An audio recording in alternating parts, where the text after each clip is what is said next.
Président. Le Cameroun est en train de tomber dans la violence. Un régime vieux de 30 ans est en train de se déliter sous nos yeux. Et la réaction est celle de l'abus, de la violation des droits de l'homme. Il y a des accusations de fraude électorale, mais pour se maintenir au pouvoir, il réagit ainsi et il accuse les dirigeants de l'opposition de toutes sortes d'infractions et de délits. Le pays est pour partie en situation de guerre, notamment dans le nord contre Boko Haram. À l'est, il y a les milices des milices de Centrafrique qui sont présentes sur le terrain.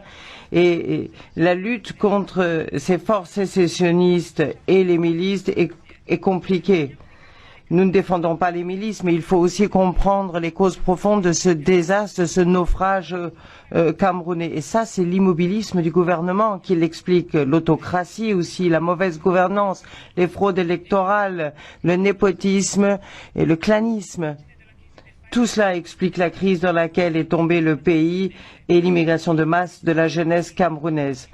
Pour répondre à la crise, au lieu de continuer comme maintenant, il faut organiser des élections et mettre à la tête du pays des leaders honnêtes.